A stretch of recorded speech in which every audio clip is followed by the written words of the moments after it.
E aí galera, agora eu vou mostrar pra vocês um lado que vocês geralmente não veem, que é o Léo Papas cozinheiro.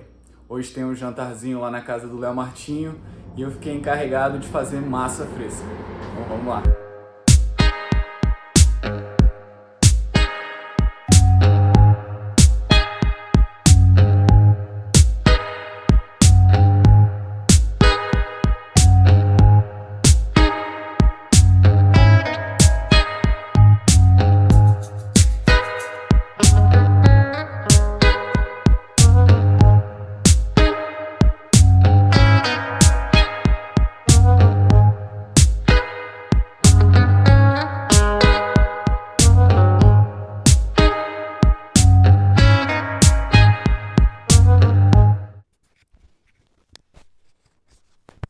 Teste, teste, teste. E aí, galera?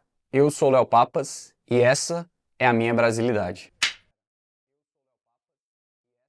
Quando você pensa no Brasil, quais coisas te vêm à mente? São aquelas coisas de gringo, tipo carnaval, futebol e praia?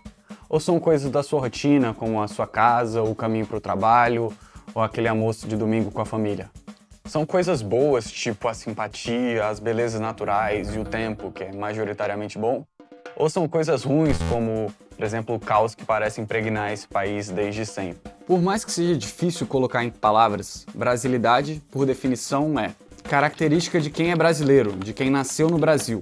Geralmente se refere ao que é considerado típico do Brasil, seus costumes, cultura ou gente.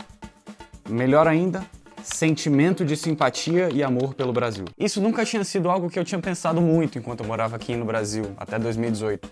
E também imediatamente quando eu cheguei em Coimbra. É algo que foi se desenvolvendo conforme o tempo passava, as pessoas novas que eu conhecia e os lugares novos que eu visitava. Mas é razoável, né?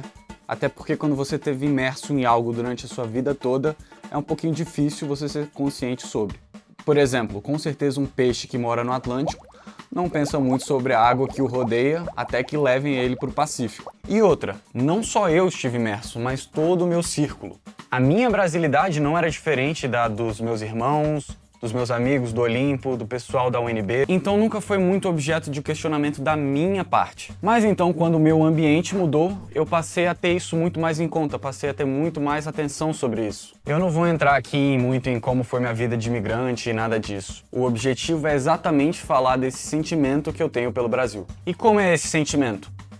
É uma mistura de orgulho de algumas coisas e vergonha de outras. Mas, sinceramente, muito mais do primeiro do que do segundo. Até porque a gente tende a olhar muito mais para as coisas positivas. É aquilo, né? O Brasil tem muito a melhorar, a gente sabe disso. Mas só eu, brasileiro, posso falar mal. Você não pode. E no fim das contas, o saldo fica positivo. Esse sentimento é muito caloroso. E a forma com que os brasileiros se unem lá fora é impressionante. Uma coisa que eu gosto muito de reparar é nos jogos de tênis, por exemplo, que eu acompanho muito.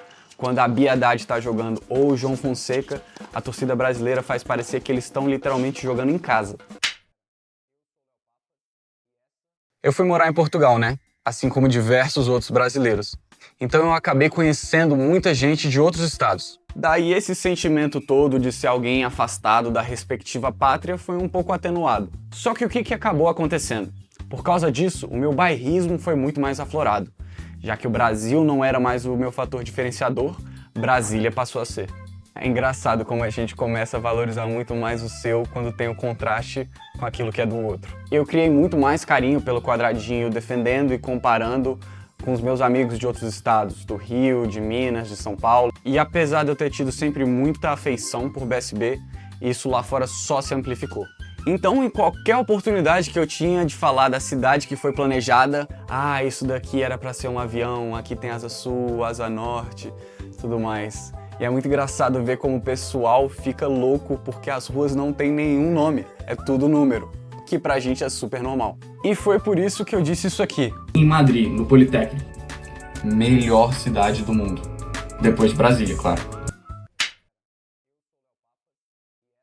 Um europeu viajar para o Brasil é muito mais incomum do que o contrário.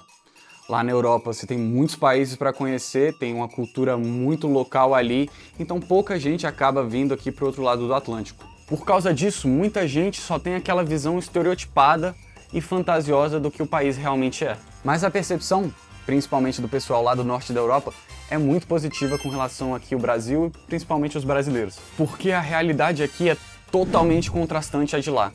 Lá os lugares são frios e as pessoas também. Então quando eles veem um brasileiro alegre e sorridente, eles logo se contagiam. Isso me leva a algumas das coisas que são mais engraçadas, do tipo gringo entrando na cultura brasileira ou essa mistura assim dessas culturas. Sejam aquelas frases típicas como a janela dormiu aberta, vamos quando o sol esfriar, tem mas acabou. Ou aquelas traduções mirabolantes do Gringo Dictionary. That's another 500, do your jumps, do you think I was born yesterday? Ou até aquela resenha que me pega muito do Maurício Meirelles, do Batista e do Paul Cabane. O humor brasileiro é muito bom. Eu sei que cada um tem a sua cultura e acha que o seu humor é muito bom, mas o do Brasil é muito bom. E no fim das contas, eu sei que brasileiro é diferente. Pode parecer historinha, mas é verdade. O brasileiro tem um potencial elevado que já vem de fábrica. O brasileiro é desenrolado, perseverante e resiliente. E isso me faz tirar o chapéu.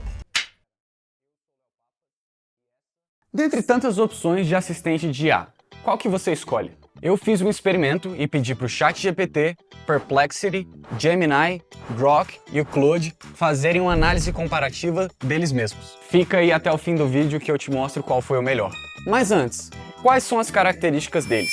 O ChatGPT é o generalista, faz tudo relativamente bem, é flexível e tem uma base muito ampla, mas pode errar em questões acadêmicas. O Claude é o terapeuta, com a vibe mais humanizada, traz segurança de dados, respostas mais concisas e ferramentas visuais bem robustas, só que tem limites de uso mais restritos. O Grok é o irreverente. Com um tom propositadamente menos sério, ele performa rápido, é atualizado e manda bem nos testes. Mas tem uma série de limitações com viés. O Perplexity é o jornalista. Com a proposta de embasar bem todos os raciocínios, ele sempre apresenta as fontes das buscas. Contraintuitivamente, pode alucinar com alguma frequência. O Gemini é o filho do Google. Só por estar imerso no ambiente Google, já tem as integrações mais fortes de todas. O contraponto é que ainda não atingiu o nível ideal de maturidade. E depois de uma série de testes de integração, tradução, transparência, resolução de problema, geração de ideias e geração de imagens, tudo isso para ver o desempenho dessas ferramentas no nosso uso para o dia a dia. Quem foi o grande campeão? O ChatGPT foi muito bem em critérios como geração de ideias claras, análise de imagens e tem capacidade de gerar vídeos, mesmo que deixem um pouco a desejar. Porém, o ponto mais importante da ferramenta da OpenAI é que ela é muito sólida. Ela não foi horrível em nenhum dos critérios, como aconteceu com os outros. Mas e aí, qual deles você acha que vai começar a revolução das máquinas? Segue aqui o MetaMed para ficar por dentro das novidades do mundo da IA e como isso pode influenciar a medicina.